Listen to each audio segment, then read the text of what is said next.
Thanks for watching. Don't forget to like, comment, share and subscribe to Mufti Tariq Masood, famous scholar. بھائی دنیا میں جو آدمی میں لچک نہیں ہے نا, فلیکسیبلٹی نہیں ہے, لچک نہیں ہے جس میں, وہ کبھی بھی کامیاب نہیں ہو سکتا. یاد رکھو یہ جو ہوتا ہے نا, میں اصول کا پکا, بھائی اصول کا پکا ہونا تو اچھا ہے, لیکن یہ اصول ہی غلط ہے کہ جو کہہ دیا تو اس پہ قیامت تک قائم رہنا ہے. یہ اصول ہی غلط ہے. اصول یہ ہونا چاہیے کہ جب موقع کی مناسبت سے جو بات ٹھیک لگے گی اپنے آپ کو چینج کر لوں گا. یہ اصول ٹھیک ہے, اس اصول پہ پکے رہو, اور یہ نبی سے ہمیں ملتا ہے یہ اصول. حدیث میں آتا ہے ایک صحابی نبی کے پاس آئے, مجھے صدقہ چاہیے, یہ چاہیے, وہ چاہیے. آپ نے فرمایا اللہ کی قسم تم پر خرچ نہیں کروں گا میں. وہ چلے گئے, آپ نے دوبارہ بلایا, فرمایا ان پہ صدقہ کرو, دے دو. وہ پریشان, یا رسول اللہ آپ نے تو قسم اٹھائی تھی کہ میں آپ کو نہیں دوں گا. آپ نے فرمایا مر رآ علی یمین فرآ غیرہا خیرا منہا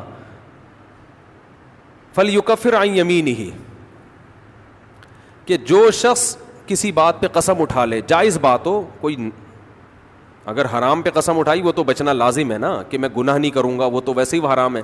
جائز کام, صدقہ تو جائز ہے نا, بلکہ ثواب ہے. فرمایا کوئی کسی جائز کام پہ قسم اٹھائے, پھر بعد میں اس کو خیال ہو کہ مجھے قسم توڑ دینی چاہیے, اس کا مائنڈ کیا ہو گیا, چینج, تو اسے چاہیے قسم توڑ دے اور کفارہ ادا کر دے, اس قسم پہ قائم بولو نہ رہے. قسم پہ جب قائم نہ رہنے کا حکم ہے تو بغیر قسم کے میں نے جو بول دیا بس وہ پتھر پہ لکیر بن گیا, یہ تو پاگل اور گدھے ہونے کی علامت ہے. قسم بھی اگر کھا لی ہو تو بھائی اس وقت یہ خیال تھا کہ نہیں دینا, اب زمینی حقائق کہہ رہے ہیں کہ اس کو دینا ہے, تو اب قسم توڑو, کفارہ ادا کرو اور دے دو. بات نہیں آ رہی میرا خیال ہے. یہ کس کی سیرت ہے, نبی کی. نبی سے زیادہ کسی کی پکی زبان ہو سکتی ہے, لیکن ایسی لچک سکھائی ہے کامیاب بننے کے لیے کہ یہ نہیں کہ جو کہہ دیا تو وہ پتھر پہ لکیر. گراؤنڈ ریئلٹی کے لحاظ سے, ماحول کے چینج ہونے کے لحاظ سے آپ نے اپنا رویہ کیا کرنا ہے, چینج کرنا ہے. اس وقت آپ کی رائے یہ تھی, اب آپ کی رائے وہ ہے, کیونکہ زمینی حقیقت بھی چینج ہوتی ہے اور انسان کی نالج بھی چینج ہوتی ہے اور انسان کی رائے بھی چینج ہوتی ہے. بعض دفعہ نالج چینج نہیں ہوتی, انسان تانے بانے ملا کے ایک رائے قائم کرتا ہے, بعد میں جب اور گہرا سوچتا ہے تو اسے لگتا ہے کہ وہ رائے ٹھیک نہیں تھی, تو وہ اسٹیٹمنٹ اس کا کیا ہو جائے گا, چینج. کوئی بات نہیں, دن میں 100 دفعہ چینج ہو جائے. ناکام وہ ہے جو کہہ دیا تو اڑ گیا, بس کچھ بھی ہو جائے. اب دیکھو ایک آدمی آپ کو مستحق نظر نہیں آ رہا تھا, آپ نے کہا اللہ کی قسم تجھے میں صدقہ نہیں دوں گا, تو فراڈی ہے. بعد میں پتہ چلا نہیں فراڈی نہیں ہے, آپ کو نہیں, میں نے تو بول دیا تھا میں نہیں دوں گا. بھائی اب فراڈی ہونے کی بیس پہ نہیں دے رہے تھے, تو اب پتہ چل گیا یہ فراڈی نہیں ہے. بعض دفعہ پہلے بھی پتا تھا فراڈی نہیں ہے, اب بھی پتہ ہے نہیں ہے, لیکن پہلے خیال تھا کہ نہیں دینا چاہیے, اب خیال ہے کہ دے دینا چاہیے, تو رائے چینج کر لو. بہت مشکل ہے. اور گھریلو جھگڑوں میں تو میاں بیوی کی طبیعت میں اگر لچک نہیں ہے نا, 4 دن بھی ان کا رشتہ نہیں چل سکتا. یہ تو مجھ سے ابھی لکھوا کے سگنیچر انگوٹھے لگا لو, جیسے سبزی والے نے ٹھپے لگائے تھے انگوٹھے کے, انگوٹھے لے کے گھوم رہا ہوں. لیکن آپ انگوٹھے نہیں, آپ مجھے پکڑ لینا, میں کہاں بھاگوں گا. وہ جب بھی انگوٹھے کی بات آتی ہے مجھے وہ سبزی والا یاد آتا ہے جس کو میں نے بزنس کے لیے پیسے دیے تھے, اور اس نے ایمانداری میں اسٹیمپ پیپر پہ اپنے انگوٹھے لگا کے دیے تھے. جب وہ پیسے لے کے بھاگا تو 3 سال میں نے وہ انگوٹھے سنبھال کے رکھے. اب لوگ مجھے کہتے ہیں نا وہ فلاں آدمی کو میں اتنے کروڑ روپے دے رہا ہوں تو اتنا ایماندار ہے, میں تو اسٹیمپ پیپر پہ لکھوا رہا ہوں اور انگوٹھے بھی لگوا رہا ہوں. میں کہتا ہوں یہ انگوٹھوں کا تذکرہ میرے سامنے مت کیا کرو, انگوٹھوں سے کچھ بھی نہیں ہوتا. بندہ اگر 2 نمبر ہے, اسٹیمپ پیپر بکری کو کھلا دینا, کسی کام کا نہیں ہے یہ اسٹیمپ پیپر, عدالت سے بھی نہیں نکلوا سکتے. سمجھتے ہو, لکھوایا کرو ضرور, لیکن اس سے ہوگا کچھ بھی نہیں.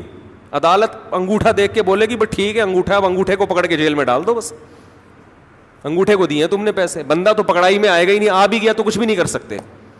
عدالت کہے گی دیے کیوں تھے. تو پیسہ دینے سے پہلے 100 دفعہ سوچا کریں. خیر, تو کیا بات چل رہی تھی, ابے انگوٹھے کی بات کہاں سے آئی. ہاں, لچک پیدا کرنا چاہیے. میاں بیوی کا رشتہ تو ایسا ہے کہ اگر آپ کا ہے نا کہ جو میں نے کہہ دیا بس وہ کیا ہے, آرڈر از آرڈر, تو بھائی اس کا مطلب آپ میدان جنگ میں کھڑے ہوئے ہیں. دشمن کی فوجیں آپ کے سامنے ہیں اور آپ ایک فوج کی کمانڈ کر رہے ہیں کہ گولی چلانے کا آرڈر دیا تو کیا کرنا ہے؟ یہ گھر ہے، یہ میدان جنگ بولو نہیں ہے. یہاں آپ کا اسٹائل یہ ہونا چاہیے، آپ نے بیوی کو آرڈر دیا، گراؤنڈ ریئلٹی یہ کہہ رہی ہے کہ بھائی میرا روب اس پر بیٹھا ہوا ہے اور وہ پکوڑے بنا بنا کے خود ہی کھا رہی ہے، آپ کو ایک لقمہ بھی نہیں کھانے دے رہی. آپ غصے میں آئے، آپ نے کہا بیگم مزید پکوڑا اگر کھایا نا تو گراؤنڈ ریئلٹی کہہ رہی ہے کہ اس دھمکی سے یہ پکوڑے کھانا چھوڑ دے گی نا. لیکن آگے اس کا ایٹیٹیوڈ آپ نے دیکھا، اس نے کہا تو کیا کر لے گا، فوراً وہ کرچھلی اٹھائی، تو کیا کر لے گا، فوراً لچک پیدا کرو بولو تو صبر کروں گا اور کیا کروں گا. یہ کامیاب، یہ گھر کیا کیسے چلے گا، یہ رشتہ جوڑا رہے گا. اگر آپ نے اس کا ایٹیٹیوڈ دیکھ کے، اس کی پیشانی پہ سلوٹیں دیکھ کے اپنی دھمکی کو واپس نہیں لیا تو یہ گھر کیا ہوگا، پکوڑے تو کھا لو گے آپ لیکن آپ کے بچوں کی ماں مارکیٹ سے شارٹ ہو جائے گی. تو اس میں گھر کے اندر کا اصول لچک. کامیاب آدمی وہ، ہاں ناقابل برداشت کوئی معاملہ ہو جائے تو ایک الگ بات ہے. تو اللہ نے کیا حکم دیا کہ اگر ڈیورس ہو گئی ہے پھر دوبارہ ملنا چاہتے ہیں تو کباب میں ہڈی بولو مت بنو، ملنے دو ان کو، کوئی مسئلہ نہیں ہے.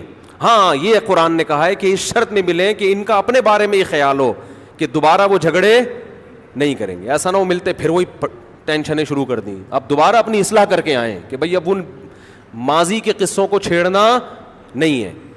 لیکن یہ ایک یا دو طلاقوں کے بعد ہے، 3 طلاق کے بعد نہیں مل سکتے جب تک کہ کہیں اور نکاح نہ ہو جائے اس